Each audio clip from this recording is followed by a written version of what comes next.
Okay, good evening. Welcome to the November 3rd, 2025 Committee of the Whole meeting of the Exeter Township School Board. Please rise for the Pledge of Allegiance.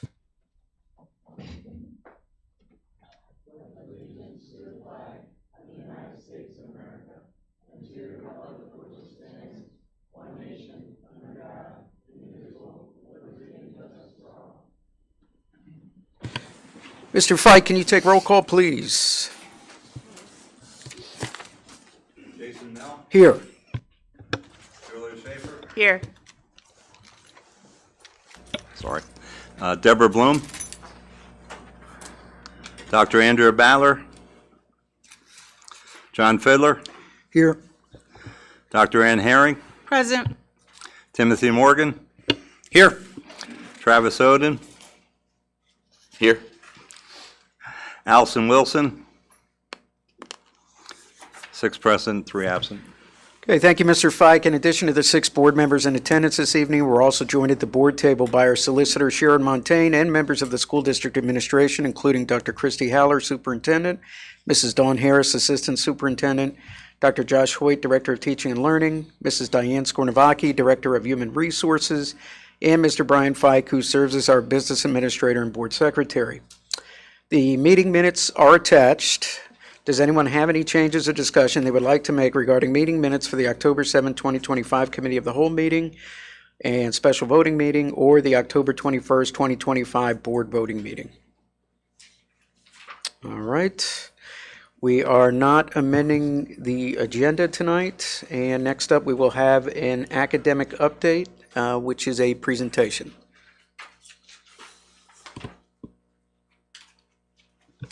Thank you, Mr. Mel.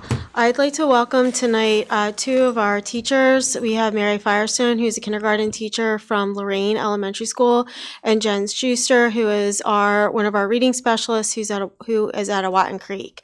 Tonight they'll be presenting on a new program that we just started this year called UFly. We've talked about it a little bit. They will be presenting along with Becky Bush, who is our K through 6 curriculum supervisor. I'd like to take a moment to particularly thank Mary Firestone for all of her work with implementing this program. Last year, she was very gracious enough to take the risk to pilot this program for us, and not only piloted the program, but every single teacher, kindergarten through 2nd grade, had an opportunity to go visit Mary's class and see firsthand her teach with a brand new program. So that's a lot to ask of a teacher, and she's been one of the leads in the implementation this year. So I just wanted to make sure that I thanked her for all of her work in helping us make this implementation a success. So at this time, I'd like to turn over the presentation to Mary and Jen and Becky.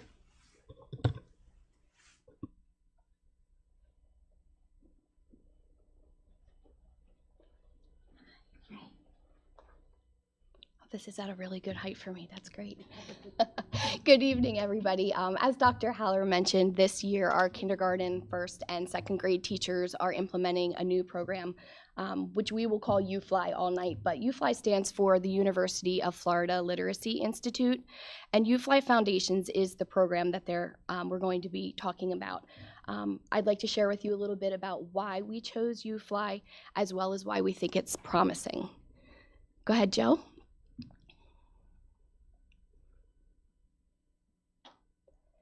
As you know, our district comprehensive plan goal is that we would like 76.7% of our students to be proficient according to the PSSA by the year 2027.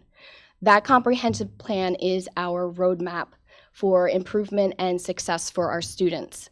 And in order to be able to meet that goal, we really need to take some actionable steps throughout the course of what we're doing here when we're looking at data and meeting together with teachers so that we can see how are we going to get closer and closer to meeting that goal.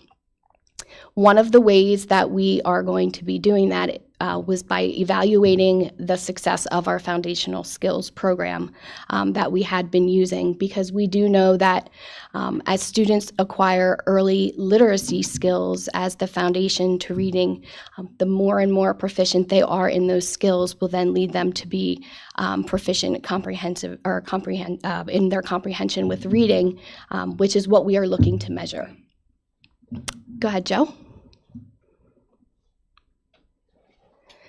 So as we were taking a look at our data, we were using the cycle of improvement, which we have been using to take a look at what are our instructional practices, what data is in front of us, and how are we moving through making decisions that are best for our students. And one of the things that we noticed in our cycle of improvement is that more and more of our students are transient, which means they're coming in and out of our schools as well as moving between them. And when we're taking a look at that data and evaluating what our program is, we really need to be looking at is what we're doing in kindergarten, first and second grade, providing them with the ease of instruction that they need so that if they are moving, they are able to hold on to those skills as well as acquire the new ones to build on top of them. The other thing that we are looking at when it comes to why did we pick UFly is we're looking at our universal screener data.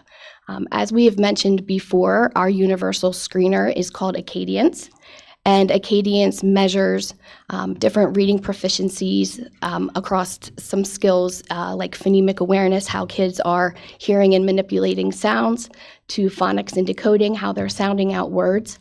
And within that data, we take a look at the data, we analyze it, and we see what % of our students are at risk, and does what we're doing in the core align to those proficiency skills in Acadience. And what we found was the core program that we were using for foundational skills did not align with Acadience. So taking into consideration that transience, as well as what our universal screener was telling us, we decided that we needed to start looking into something different for our students so that we could best meet their needs. When we were looking at different programs, we were looking for something that was aligned to the science of reading. And the science of reading is that research that helps us to understand how the brain learns to read in a very systematic and explicit way.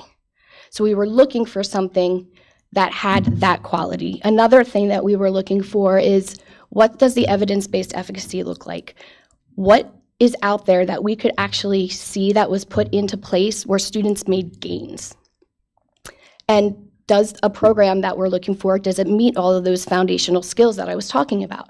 Does it include phonemic awareness? Does it include the decoding, which is where where students are sounding out words? Does it include the encoding, where students are writing and spelling? And does it include connected text, which is very important for kids to be able to apply those precursor skills to read fluently? When we were looking at all of that research, UFly hit all of those marks for us. So that was one of the biggest reasons that we selected UFly. Okay, Joe. So I'm up here talking about UFly and telling you why we picked it. Now I want to tell you a little bit about what it is. So UFly is a systematic and explicit program that is designed with routines set into place so that kids know what they're doing from day to day, and they're frequently practicing. They're having corrective feedback throughout the lessons, and those routines and that feedback are designed in the program so that teachers can help them to move through those more simplistic skills to more complex skills. And so the scope and sequence is what is going to lead our teachers and our students through those, and the way that the instruction is designed within the lessons are going to help them to acquire those skills in that systematic way. And I could stand up here all night and talk to you about UFly because I find it to be an extremely promising program. But rather than me stand up here and keep talking to you, I think it would be best that I'm going to turn it over to Mary and Jen, because They're the teachers who are working with the students, and they represent all of our K1 and 2 teachers as well as our reading and intervention specialists. So what we're going to do is show you a video first that Mary very graciously allowed me in her room to tape and clip together for you. And then following that, both Mary and Jen are going to talk to you a little bit more about what UFly is and talk to you about their UFly journey. So Joe, if you could turn it one more slide and enjoy the show.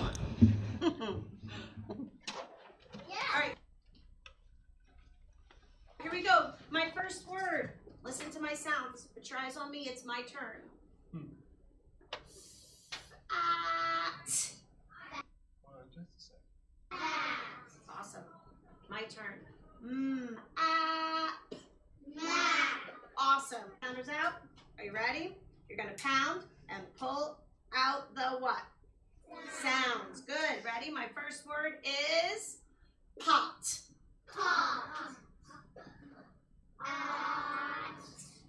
Nice. Next word. Ready? Ready for this one? Yeah. Fat.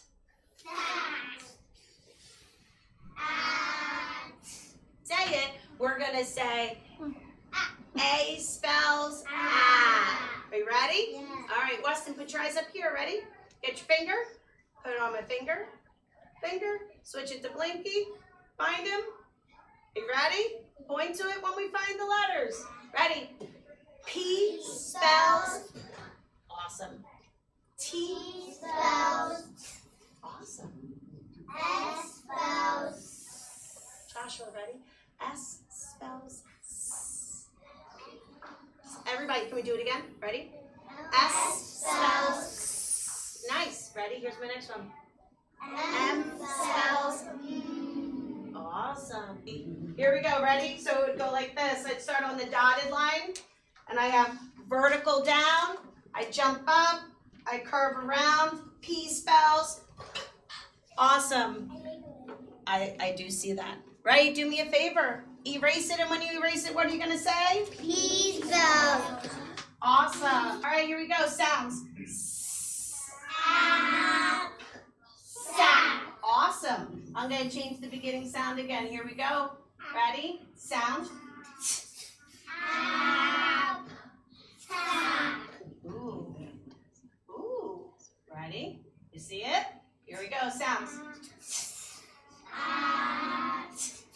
Right in the middle. He's going to be at the end. He can come at the end of words.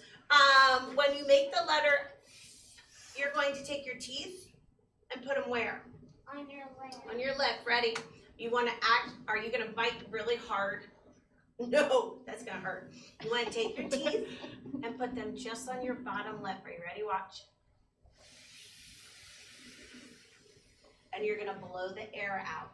We need to add that letter, that grapheme over there on our consonant code. Can you guys, can we find F? Find that fish over there? All right, when we're going to start at, do we start at the very, very top, or does it start right below? It starts right below. You're going to start the curve at the top, and you're going to curve down to the bottom. You're picking up a horizontal across the middle. Ready? Put your marker on Blinky. Find him. Whoa. Whoa. Hey, Blinky, what are you doing? I don't know, man. Here we go. Ready? Curve into a vertical line all the way to the bottom. Pick up. Go to the middle. Little line across. Do we understand? Yeah. Let's go ahead and let's make that lowercase f. We're going to start towards the top. You're going to go around and down and then give a little hook. Awesome. Awesome. Ready? Here we go. At. Fat. Awesome. Can you help me read this one? Finger on Blinky. Read. At. Awesome.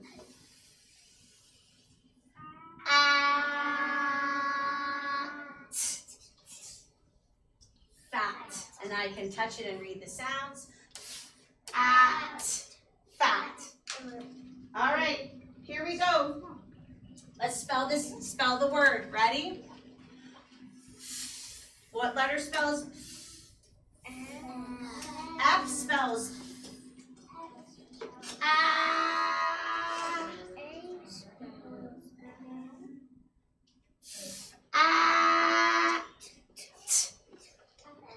Fat. Nice. Hi. So I'm going to just talk to you about what you just saw first, and then I'll kind of go into what my journey was with UFly. What you saw is UFly is broken into 2 separate days. So on day 1, you have phonemic awareness, which you saw at day 1. So you saw phonemic awareness, we blend and segment. There's a visual drill where they'll look at the letter on the screen and they say that the letter spells the sound. After that, we transition and we transition to our tables. We do an auditory drill where we hear a sound. So I'll say, write the sound that spells and they'll write the letter M.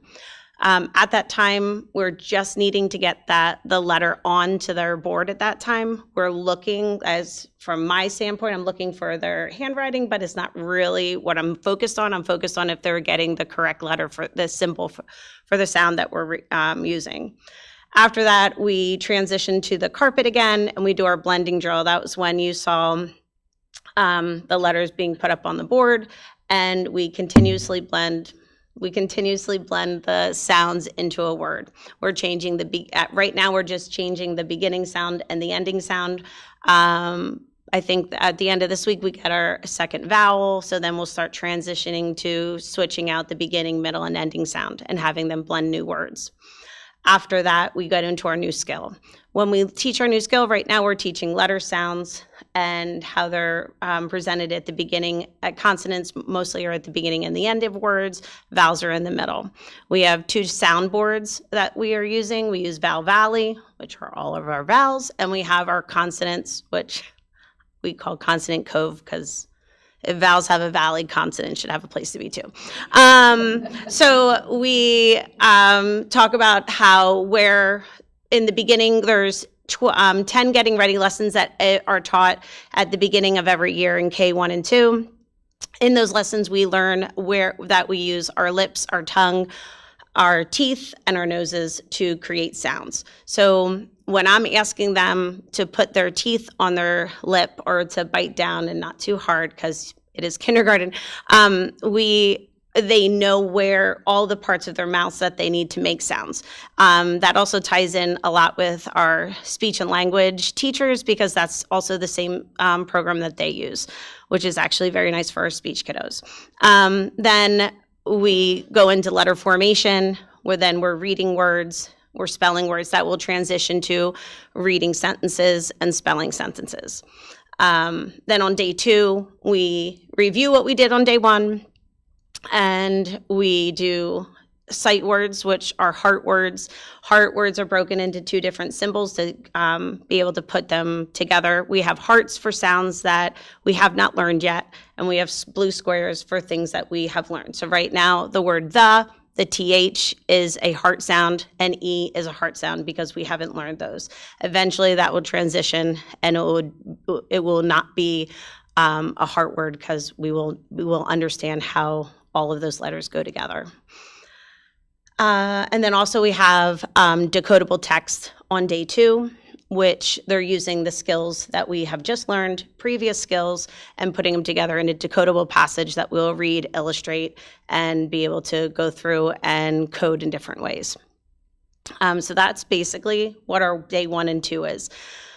I really like it. The kids absolutely, my students love UFly. Last year when I piloted it, that was the time of day they absolutely were so excited for. They're constantly moving, and it's also, they know exactly what's coming. They know it's not something different every single day. They know that what a day 1 is, and we're starting to learn that now, and we know what a day 2 is. So they know what's coming, they know what they're learning, and a lot of times we're spiraling through things. So my journey basically with UFly was I was asked to pilot it last year. I was excited to do so. And in the beginning, I wasn't so excited anymore because it was completely different than anything I've ever taught before. So Becky would come in and she'd be like, "How you doing?" I'm like, "I don't know if you can ask me that question right now." But as I got through the getting ready lessons, those 10 lessons that we teach in the beginning of every year, and I got into the day 1 and day 2, and I started systematically teaching the letters and the sounds, I noticed that I was teaching phonics skills to kindergarten that I had never taught before. For instance, like the letter S, when we learn S, we learn that in the word cats, we have the S sound at the end and it's spelled with an S.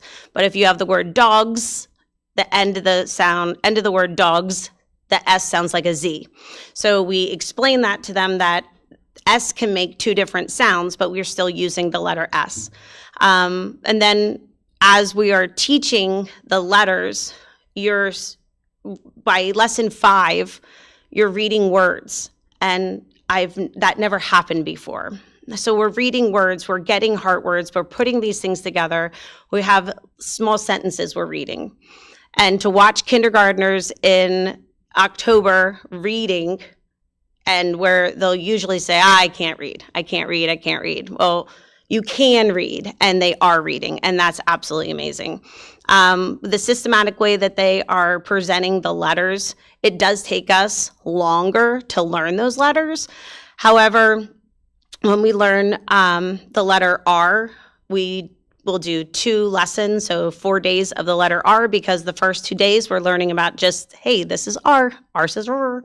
And the second 2 days we're using them and we're learning that the letter R will then make blends. And we're now probably in December, we'll be able to be reading blends in a word, which also never really happened in kindergarten, or if we did, it was way at the end of the year. I'm in the past with Acadians.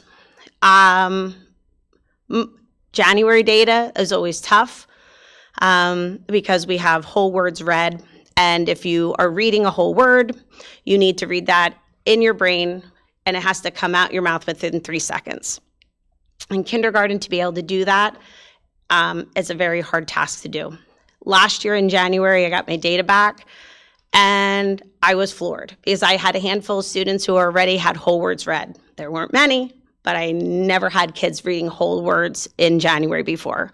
At the end of the year, out of my 20 kids that I had, my 20 students, I had 15 of them reading whole words, and not just 1 or 2 whole words like I used to have in the past, but they were reading 10, 15, 20 words, and I was floored. And I guess it was January when I started becoming my big believer of UFly, and I was screaming it from all the mountaintops that how wonderful this program was and how amazing it is. And I just couldn't believe the progress I had. I had students who came in with no letter naming, no letter sounds, would be able to write their name, or some of them couldn't write their name. And if they did, they were writing their name just from rote memory, but they didn't know what those letters were in their name. They couldn't read those letters. They couldn't tell me what sounds they made.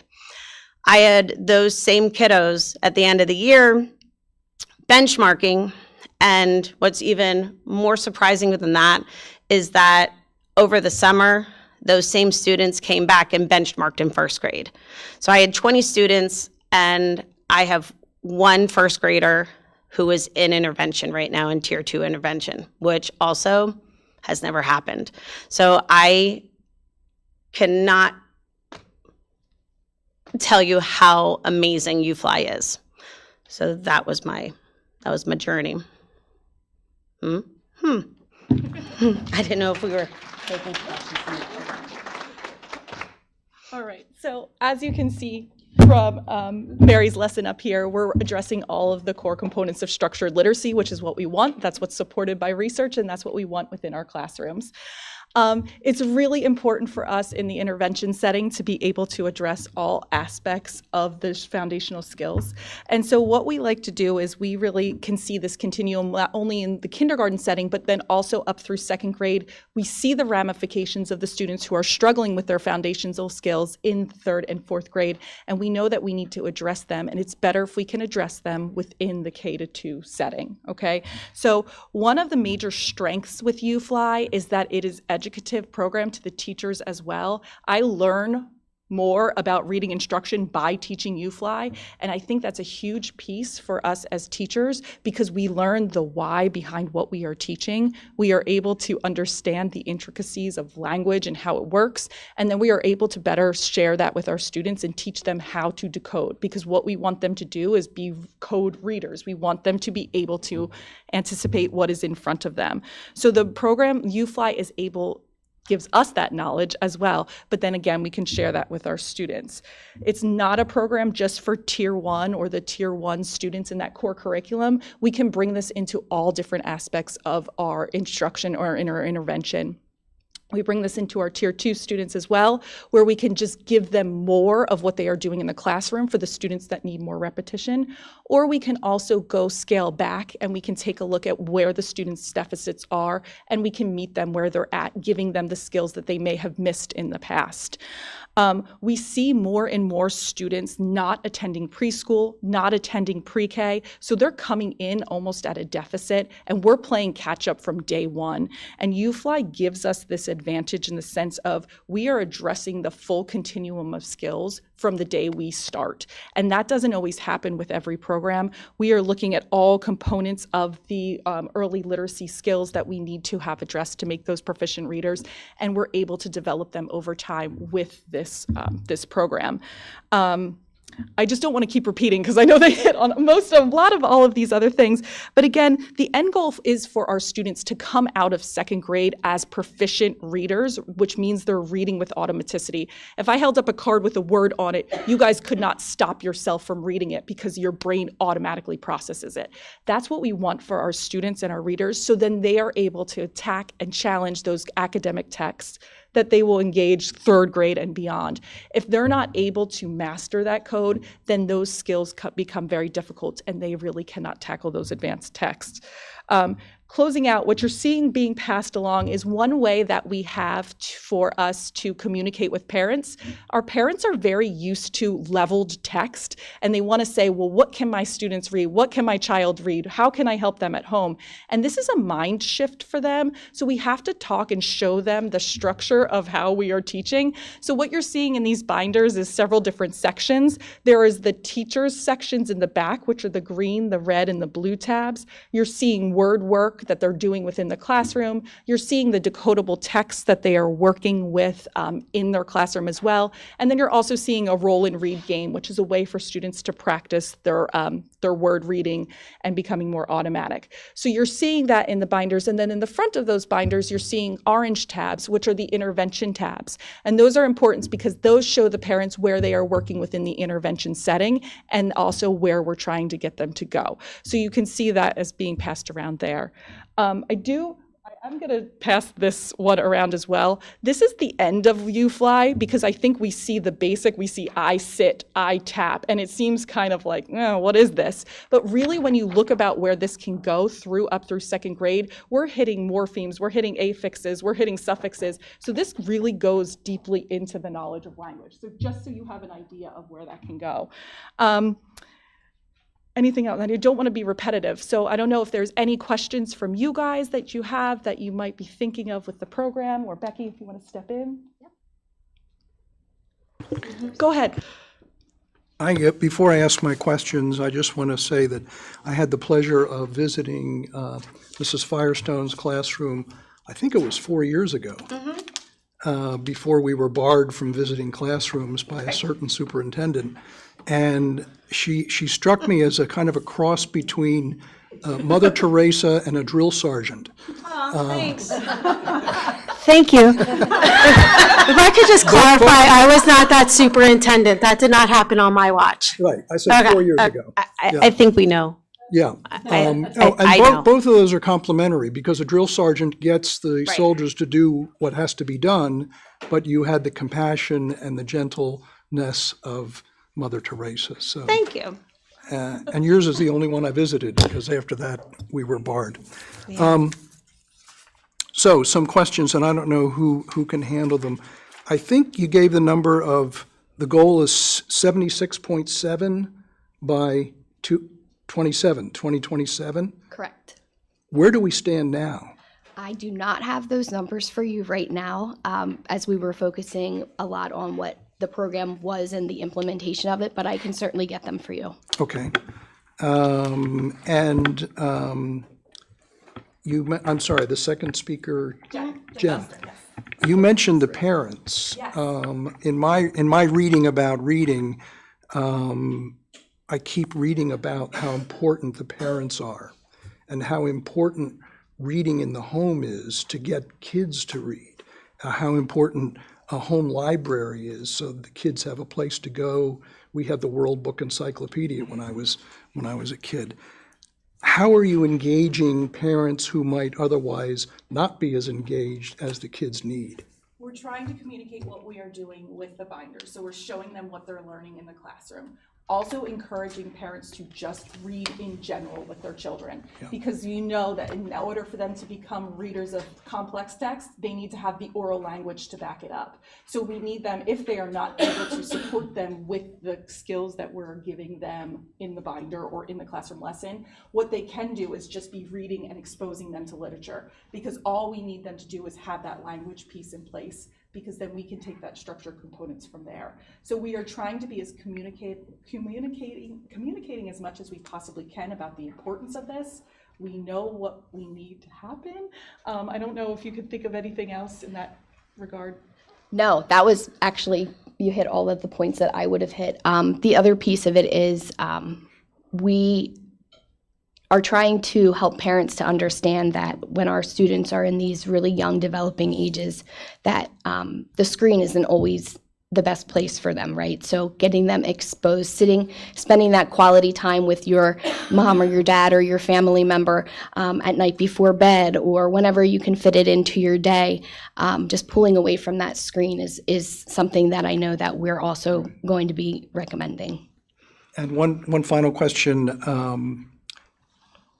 Have you talked with other districts that are using this program to get testimonials or even problems that they're encountering so that we can really succeed? So this is a newer program. It came out in 2022, and since that time, only a couple of other Berks County schools have been implementing it. And so right now, everybody attends at the Berks County Intermediate Unit, the Literacy Network meetings. There's something new that we have this year, so we're now getting that forum where we can begin to have those conversations about how it's going. But I do know of at least 2 other districts who have put UFly into place, and with it being so new, I think everybody is still working out like what the program is and how to implement it, and so that they can have those conversations together to see what's going well and what we would need to talk about. Great. Well, good luck and congratulations. This is a major step, and I hope you'll come back periodically and let us know how it's going. Yeah, I have to say thank you to both Jen and to Mary. They have both been instrumental in working through UFly, whether it be just communicating with other teachers, with trying things, with having conversations among themselves and their teams, and the reading specialists. They have been really key in helping us to help the rest of the district to get this set. And the training that we had on October 13th was extraordinary. We've heard really great feedback on that. So I just want to say thank you to both of you for coming tonight, and thanks to all of you for your support. Good. Thank you. Yeah. I had one quick question. First of all, thank you so much for presenting. It was great to hear what's going on in our school district like this. So I appreciate that. I just had one quick question. Mary, I think is. I'm sorry. Nope. Jen. Okay. When she looked, I'm sorry. You had mentioned that preschool and and pre-K is something that you're seeing less and less of as students come into the district. Any reason why, anecdotally or? Not sure. I honestly, I have a kindergarten student myself personally, and one of the things that I've noticed is the quality of preschool is not. Am I allowed to say? You can say it. I can jump in here. I think there's a couple factors. I think that there's definitely a cost. And it's not always workable for working families. Preschools typically run maybe 2-3 hours. So families who are working are sending their children to more of a daycare. The daycare might have an educational component, or they're with a babysitter who's trying to do their best that they can. They're not early educators. So that is, I think, definitely an impacting factor.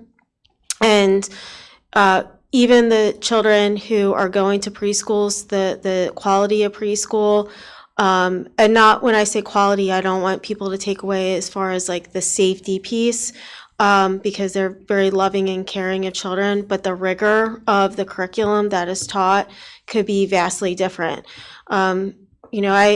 I think back to when I was in kindergarten, it was a half-day program, and we had a snack, and we played with blocks in the kitchen and had big tubs of paste, and were cutting out pictures and had letter people. Now we have 5-year-olds that by June, we need them to be reading. So even like what we're expecting of kindergartners within, I've been doing this for 20-some years, what it was like from being a child and even becoming a teacher, in the 90s, like kindergarten has vastly changed. When I became the principal at Lorraine, we still had kitchens and were playing with blocks and having quiet time. That's what, Mary, 10 years ago? 10 years ago. So it's even what we ask of family kids is just different. So I think there's just a lot of factors. And the cost factor is major. It is a major, like to send your child to a solid preschool program, you're paying over $1,000 a month easy. So, easy. I'll Okay, just thank add two things about that. One is there are pre-K standards for math and ELA. So all of the resources that you use for math and ELA across the country assume that every kid has gone through formalized preschool. So like just for math, they assume that the kids know their numbers up through 20, what those numbers are, as well as the different shapes and such. So kindergarten teachers across the U.S. are already behind because of that assumption. And to answer your question, Mr. Fiddler, the scores have not been officially publicized yet by the Commonwealth of PA for PSSA, so we are still anticipating that release. I have a couple questions. Sorry, I didn't know where the voice was coming from. That's all right. So is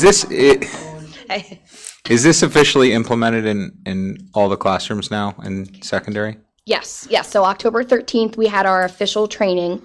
Leading up to that point, we put in those getting ready lessons that Mary talked about. I had to remember who. And then after October 13th, so October 14th, everybody started. So I guess my question is, well, first of all, Ms. Firestone, great job. Thanks. I mean, great job to you as well, John.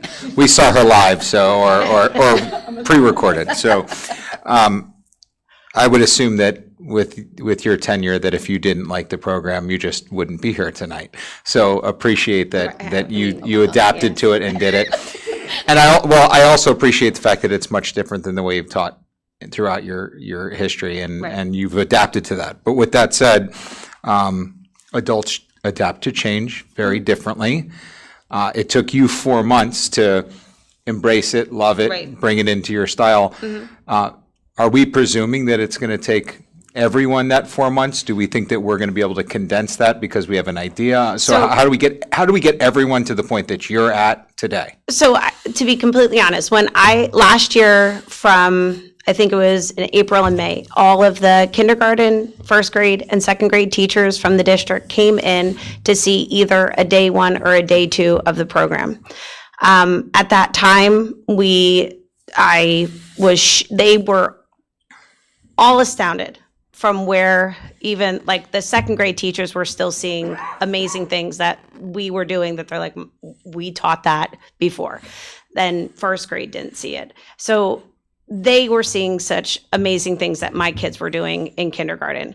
Also, one of the major things when Becky and I were speaking about how to implement this and put it out to teachers, we wanted to bring in the official UFly trainers, and that also lit a spark under everybody to be excited about the program, which I kind of was going in blind last year.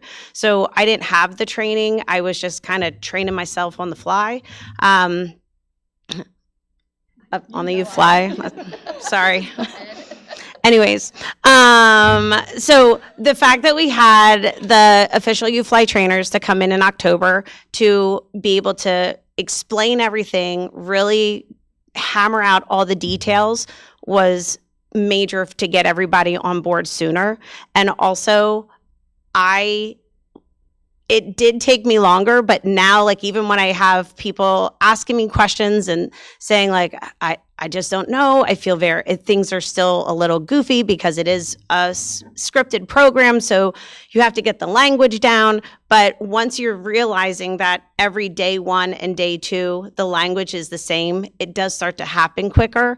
And I'm pushing that out to all the K-1-2 teachers. So I don't think it's going to take as long for them to be on board as it was for me. And we also have some supports in place, like we are implementing monthly meetings in which we are sitting down, reading specialists, classroom teachers, principals are sitting down and discussing struggles with implementation, successes, struggles, all of those things. So we are having that support there in place, and I think that's helpful for everybody because they get to vocalize what is needed in a sense. And part of that support as well is because our reading team has so much background knowledge in literacy, we've been able to work together with principals to create flexibility in their schedules. So they have gone in and actually taught a lesson to model to the teachers, and then they can talk about that lesson afterwards. Or the teacher might ask the reading specialist, can you come in and watch me teach and then tell me and help me and give me some pointers? So there are a couple different systems. You know, Jen just talked about the monthly meetings that we have set up. And then we have our reading specialists in the buildings who are able to really model and have those conversations with teachers. And with Mary being our veteran, she's also very helpful. Like, it's helpful for her to reach out. The other piece that we have in place right now is we are working together with each of the grade level teams, representatives, one across the school from each building. So they're getting together and meeting with me, and we're able to talk about the curriculum piece, like what are our barriers, what's going well, what can we put into place, and those meetings have been very successful and supportive as well. My second question is, do you guys show the parents the video that we saw? It's new. Because I mean, I just think as a parent that had kids through that program a long time ago, you know, it's always great to, like, that was such a great visualization of what you're actually doing in the classroom, and, you know, kind of a rinse and repeat. If I understand as a parent what the format is, it's a lot easier for me to replicate that, so there's more consistency at home as there is in the classroom. No, I thought So we haven't discussed that. I think if we were gonna push something like that out to the kindergarten parents, we would want to do more of have Jen Breton do more of a professional type of video, and make sure that, you know, parents were aware. You may have noticed or may not have noticed, we didn't have the camera on the video because we're not gonna have that for the community to see, because it's people's children. So that's one of the things. But just going back to one of your original questions, one of the things too that we did in preparation for this is we did purposely ask Mary to do it because Mary would be honest about what she liked and what she didn't like, and I wanted that honest. I wanted someone who to be honest with me, and I felt like she would do that. And then once Mary felt really comfortable with what was going on and how she felt about the program, and we felt like we were making the right decision by selecting that program, then what we decided to do was, in speaking to Becky, we started to layer what the plan was for getting teachers prepared. So they went in to see Mary, but then we also did some summer work in preparation for the teachers to even be ready to jump into this when they came back to school. And instead of going right into the program, as Mary said, we did the getting ready lessons. And I know teachers were really apprehensive about that because they're like, oh my gosh, we're going to be behind. But we just really decided collectively that it was critically important for the success of the implementation to bring in the actual trainers. And while that sounds like foreign, like why wouldn't you bring in a trainer? That is not something historically that this district has done. When we have brought in programs, we haven't always followed through and brought in the trainer for the actual program. And that costs money, and we felt like it was a very important and appropriate expenditure to be able to train all of our K through 2 teachers, which is why they keep saying thank you to the board for your support, because I felt I sat in on part of the training, and it was a game changer. And people were taking notes, they were asking questions, they had video clips, and it's just really not something that we've been able to do before. And having that support and bringing in trainers and things that we're learning is really important, because Mary's been teaching phonics for a long time. But this was a different approach to teaching phonics, and so she kind of had to change her mindset as to how to do it, and you need to see that. So that's why we went with this approach. And I can also add on to what Dr. Haller was saying. Following the professional development day, teachers across the district, across grade levels, mentioned to me how helpful it was that we did provide that background knowledge, and how helpful it was that we did give them time during summer to have the idea about UFly in their head, so that way when the trainers came, they had something to connect it to. And so all of the preparation and planning that went into that, as well as bringing those trainers in, the combination of both, I think, is really what's going to help to speed up their implementation process. I would just say my last comment is to the board, and that is, let's make sure we're patient. This is a program that they believe in. This takes time to implement. We talk about PSSA scores this year from last year, but we won't see the effect of this year for another year. And the truth is that this program, if we're looking at third grade literacy, those kids in kindergarten, we as a board will not see the full effect of that program for 4 years. And so I would just say to the board, please, if this is something they believe in and they want to perfect it and get it right, let's make sure that we give them the ability and the runway to do that, because it takes time. This is not about immediate gratification. Again, those kindergartners will be in 4th grade when we see the impact of that program. Right. So thanks for everything you guys did. Thank you. Any other discussion?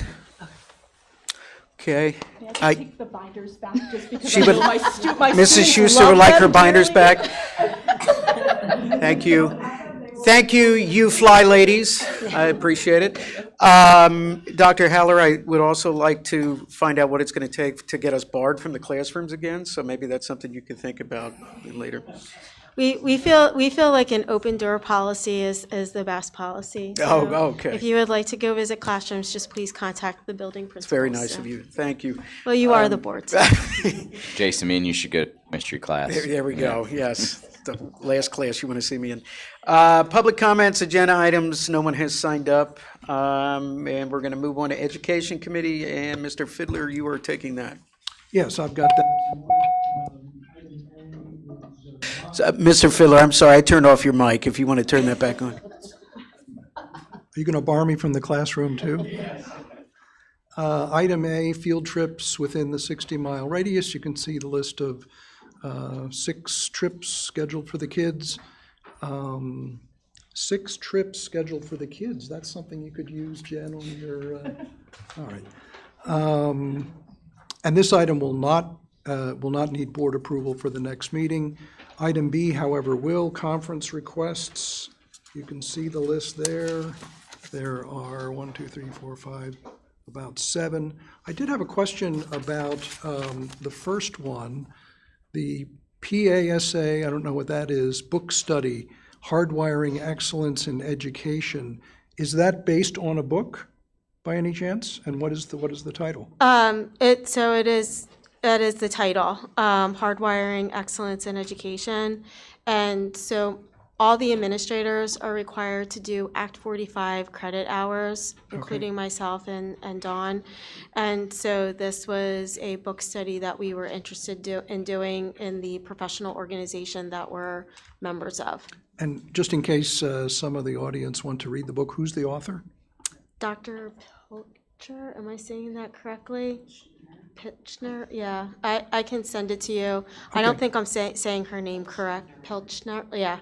I don't think I'm saying her name correctly, but that's her name. Pilchner is what I'm hearing? Yes. Something like that? Yeah, Okay, I have the book in my office. good. So. And so that is the only other item on the Education Committee agenda. And Mr. Mel, we will be moving that item on to the agenda for the next meeting. Okay, thank you, Mr. Fiddler. Just for record, Mrs. Schaefer had to depart at 6:45 PM. We are going to move on to Finance and Audit Committee. Mr. Morgan? Thank you, Mr. Mel. First up, we have discussion for the Board of School Directors to approve a resolution by the directors urging Pennsylvania General Assembly to end the state budget impasse. I'm just going to keep on turning it over to you, Mr. Fike, so get ready. I mean, actually have a state pass a budget on time, or what, June 30th is their deadline. PSBA is trying to put pressure on them to pass a budget. From what I'm understanding, PASBO is estimating by end of November they'll probably come together, but right now they're pretty far apart and they haven't even called anyone back. Everyone's on 48 hours notice to come in and vote, but right now everyone's back supporting the local elections. We're hoping by end of November they come back with a budget because there's a lot of schools hurting. There's $5.3 billion not given out to schools so far this year, and I gave you a number last month, but I found out that also included capital borrowing. But if you're short $5.3 billion, there's a lot of schools borrowing. And there's actually some schools that aren't going to be able to make payroll unless they borrow. We're good through January, February, and then I'm going to be talking to the board big time. But I have a question, if I may. It's for our solicitor. Sharon, are you aware of anyone ever taking the legislature to court and compelling them to pass a budget? Well, they've sort of done that with the unfair funding formula, and so it's like a 10-year process. I would hope we'll have a budget before that happens. Sure. So yes, is there a mechanism? There could be. It's costly. It has to be kind of underwritten by a conglomerate of entities. Right. And you can't, we will have a budget before that would find a resolution. Right. Okay. Thank you. Not a bad thought, though. Mr. Fike, so we've heard that there are, or actually I should confirm first, we are still paying charter schools. While we are not getting funded from the state, we are still paying out money to charter schools. Is that correct? correct. In fact, today there was a lawsuit from one of the charter schools that's going to be decided tomorrow by a judge that's compelling the school districts to pay them because they're out of money and they're not going to be able to. So that ultimately leads to my question is, so we are seeing school districts withhold funds to charter schools while they are waiting on the state budget to pass, which personally I feel is fair, because if we, public schools are suffering because of the budget, why are we still obligated to fund charter schools and they're not feeling the same pain we are? So why would that, what are the pros and cons of doing that? Charter schools, if we do not pay them monthly, they have the right to go to state and have what they call a redirect of any funds due to the school district paid to them first. Now, since the state is not paying anyone, they would not get that money, but as soon as they pass a budget, the first thing that the state would pay is the charter schools, not the district that's owed it. The other problem is when you get into a redirect, they pay whatever the charter school says that's owed to them. So they might say they have 50 kids and they only have 45. When I get a bill, we reconcile that bill every month, and we only pay the ones that we verify. If they send to the state, they do not verify anything, and they tell us you reconcile at the end of the year, and reconciliation with the charter schools at the end of the year can be 6 months to a year after the end of the year is, or over. So they can be actually overpaid by doing the intercept payments. So my recommendation would not to do that. Okay, that's what I was going to ask. What is your recommendation? And that is not to withhold Right. payments to the charter schools? Right. Okay. Anybody else? Could I just add, last week I had an opportunity to go to Harrisburg, and myself with Dr. Hackman of the IU and most of the superintendents from Berks County, and while the senators were very sympathetic to the difficulties that school districts face right now regarding the budget impasse, they also were not very not reassuring in the fact that they thought that a budget would be coming anytime soon. So we all expressed our concerns regarding the financial struggles that we're facing, and it's very different from across the the school districts. We're all in very different financial states. But the one thing that I felt that was important to remind them too is that we can't even begin to start to outline what our budget's going to look like for next year because we don't have a budget for this year. So Brian's trying to grapple with how to build a budget based on assumptions when that's built on what happened the previous year, and he can't even begin to do that. All we can really think about is what increases are going to be and what tax increases are going to be, and then that really creates a problem for all of us as we're trying to plan how are we going to provide the best education for students here, because we do need to have programming, we do need to upgrade that, we do need to replace things. And so we have worked very hard in the past to deliver a budget well before the timeline, so we have a time for you to kind of look through it and discuss and present on different things. And that might not look like that this year, or what we present to you initially might wind up looking very different when we get to the finish line. And so I think it's really important for everyone to understand that that is also, we're not only dealing with this year, but there's also ramifications for next. So hypothetically, let's say a budget does not get passed by January or February. Mr. Fike, what would you present to the board? Are you talking cuts, like things that we would need to stop funding or stop Well, doing? there's certain things we cannot stop funding, but I'd be looking at what can we cut or what can we stop spending. But I'd also be looking to the board to allow us to take revenue anticipation loans, because we'll be out of cash and we still have to make payroll. Now, the banks, they jump all over it because we have a good credit rating right now. Yeah. And they know once the state has a budget, if we don't pay them, the state will pay them, because by law, they have to pay the debt if the school district doesn't pay them. If we don't pay them, it's going to affect our credit rating. Our credit rating Yeah. will go down. You The state you right started now, making my mouth water as soon as you said that. I there's thought maybe we districts could that just are, throw it away. that can go to the state right now and with not pay their debt service and have the state pay it. The problem is their credit ratings go down, so no one's doing that, even though the state keeps on sending out emails that if you're having cash problems, let us know and we'll pay our debt for us. But no one's doing it because they know the credit rating will be hurt down the road. It's easier just to borrow the money and have the state pay it. Will the state pay the interest on the loan, or are they? No, that's where the problem is. Okay. And the whole time, they're still taking in all the revenue.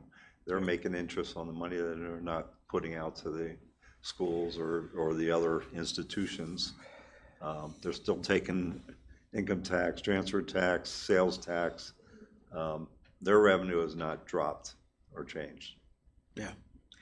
So in that Philadelphia's, hypothetical as case, of October 1st, Philadelphia's interest bill is like 32 million so far.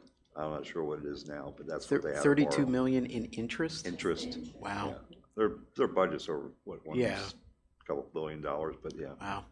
So hypothetically, though, if we are looking at loans, if this doesn't get solved by Operating January, loans, yeah. February, and we're going to have to take out loans, we're going to have to pay interest, obviously, on those loans.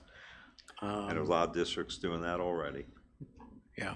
So ultimately, this is gonna hurt the taxpayer in more ways than one, so. And let's not forget, Dr. Haller, you mentioned the finish line. For us, the state has no finish line. They can take as long. They do, June 30th, which they. Well, they do, but they ignore ignored. it, they ignore it year after year. Yeah, Yeah. okay. Well, I think then, sounds like everybody's okay with this. I think the irony to the entire discussion here is that we are about to discuss next the tax index, which the state requires for us for the 2026-27 budget, which is the first step of the next budget process, and they do not have one for this year. So unless there's any other discussion, we'll move on to that. There is a timeline first, Mr. Morgan. I don't know if there's anything there we need to discuss on the timeline. But Not really. It's just that if you do not adopt the resolution or So take the opt-out, we may need then to go you back have to to that have a timeline. public budget available in January. And, if you're looking for exceptions, you have to go to state and have PD approve the exceptions. Okay. One thing to note that since we had adequacy, which was, I looked it up, 475,000 last year, and another 230 for tax equity. If you receive those, you're not allowed to take any exceptions anymore. Okay. So you basically have to do the opt-out resolution. I think that's going to be challenged because there are some districts that only received 6,000 in adequacy supplement last year, and that stops them or precludes them from looking for exceptions. So I'm sure that's going to be challenged in court. But as it stands now, we basically have to do the opt-out resolution. Unless you want to go out for referendum to go above that, which the taxpayer would have to vote on. And that you'd have to decide by January. But I think we've always in the past, So, sorry, Mr. Morgan, I didn't interrupt you, did I? sorry. Did you have anything you were going to say about the resolution before we started talking about it? I was just going to move on to the resolution. Okay. Because we're kind of talking about it already, so that's why I was just going Correct. to continue. So if we don't accept the 4.7%, Let's just back up a second. yeah, go ahead. Just so the public knows that it is 4.7%. Yeah. Because we haven't talked about that yet. So yeah, go ahead. let's just go from the timeline to the Act One resolution, which, just so the board is aware, the Act One resolution for Exeter Township School District this year is recommended, it's 4.7%. That's not to exceed. Not to exceed 4.7%. And I just, for the public listening, I always make sure that I headline this with, we are not saying that we are going to go to 4.7%. This is something that the state requires, excuse me, as the first step to the budget process for 2026, 2027. So go ahead, Mr. Mel. Yeah, so with 4.7% being the cap, going back to that discussion again, you're saying even if we choose not to opt in to the Act One resolution, anything over 4.7 will still need a referendum anyway. Correct. So what is the point of opting in or out of this thing? I guess I don't even, if either way is going to need a referendum, I don't understand. Well, no, you don't need a referendum if you stay under the opt-out resolutions, meaning we're not going to go Okay. after referendum. Yeah. And we're not going to ask for an increase above the 4.7% Yeah. with the taxpayer. If we didn't opt into this, any increase would have to go to a referendum then? Is that how that would work then? You understand what I mean? That's where I'm getting Right. kind of What we're confused saying here. is, we're not gonna go after any referendum exceptions, which we can't anyway now, because we got the adequacy. Right. And we're also saying we're not gonna do a referendum for the voters, they have to go above 4.7. So you're actually doing two different things. You're saying we're not gonna ask for exceptions, which we can't, and we're not gonna ask the taxpayers to go above that. It also adjusts the steps that you have to take if you don't Right. do the opt-out resolution. And Correct. you guys have historically have always done that opt-out resolution. Right. Yeah. I know many years ago, we used to do I wasn't on the board, but the board used to do a preliminary budget. And I think they would still do the opt-out resolution, but I do know the preliminary budget is a requirement if you do not opt in Correct. to this, correct? Okay. Right. So the base index right now is 3.5% for next year, and our adjusted index is 4.7%. Last year, the base index was 4%, and our adjusted index was 5.3. Year before, the base index was 5.3, and adjusted was 7.1. And that's basically the statewide average weekly wage and the employment cost index. After inflation, it went up, now it's going back down. Projections next year, the base index will probably be around 3. Our adjusted will probably be around 4, and they said it would be a slight decrease the following year.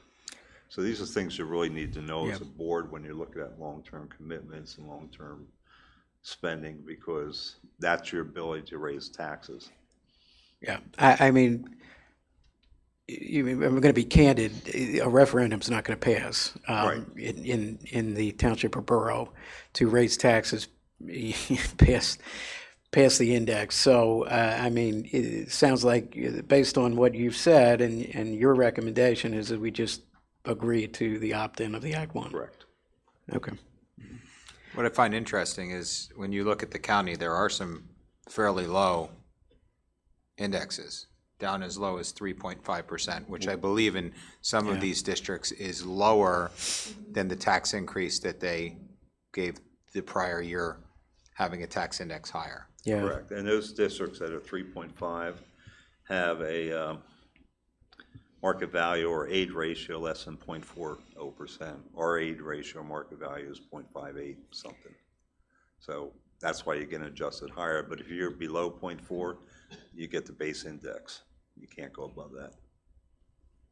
And that's 5 districts in the county. Mhm. That's That significant. are at base 3.5. 3.5. Correct. Right. That they cannot go above 3.5 this year. And Mr. Fike, can you explain that further when you talk about the ratio? What is causing that? It's the market value / income aid ratio. So that's the home market It's less than value 0.4%. and the income. They cannot go above the base index. Okay. Above that, it's the aid ratio multiplied by 0.75, and then the school district's market value income aid ratio for the school year prior. Okay. So that brings us up to 4.7% from 3.5 to 4.7. Okay, so but to some make smart math- mathematician put a formula together and that's how we got Yeah. there. Well, Okay, all but right. to make math simpler, if you had a large increase last year, that will decrease. Everyone's went down. Right. Correct. Correct. And I know what you're saying, there's districts that this year's adjusted index or their index is lower than what they had a tax increase last year. Correct, yeah. And that's why it's always important to look at these indexes, because you commit to a 5-year contract and your index keeps on going down, you have to be able to make sure it's sustainable. So, while we're on the discussion, do you have, Mr. Fike, any concerns with being capped at 4.7% as things look? Right now, my biggest concern is the state budget. Okay. You know, we had a slight increase, but, you know, they can always come back and say it's a decrease or take away the adequacy or take away the tax equity, you know. Mm-hmm. There's nothing guaranteed. The base for last year will remain the same. unless you have a decrease in enrollment, but I don't see that, or someone else had a huge increase and takes their share higher. But I'm sort of worried about where the state's going to come in.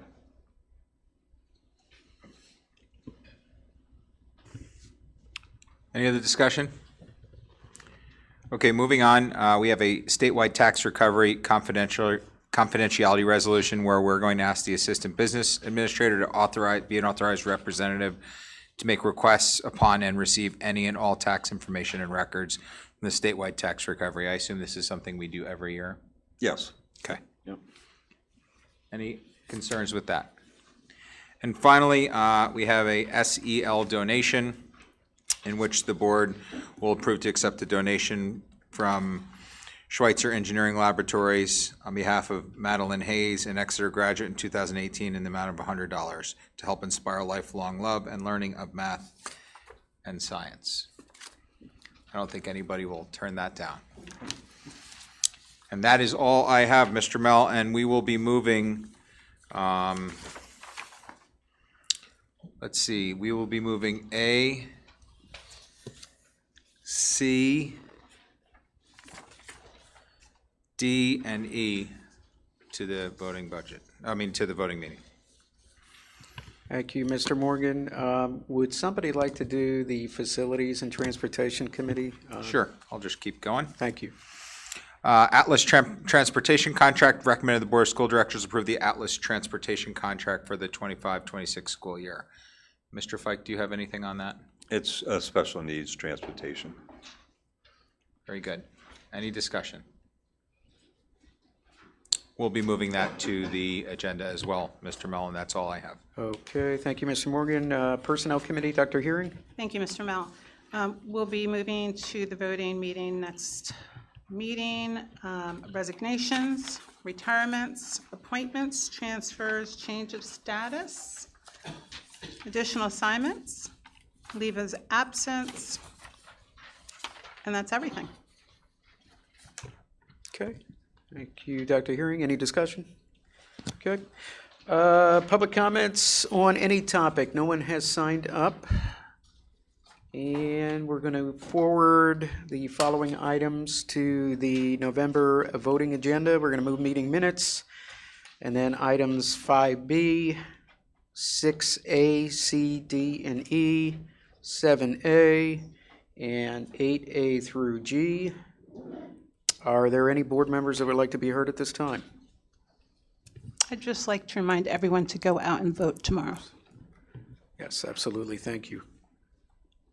All right. If nothing else, our next meeting will be our voting meeting on Tuesday, November 18th at 7 p.m. If there are no objections, we'll adjourn the meeting. Hearing none, meeting is adjourned.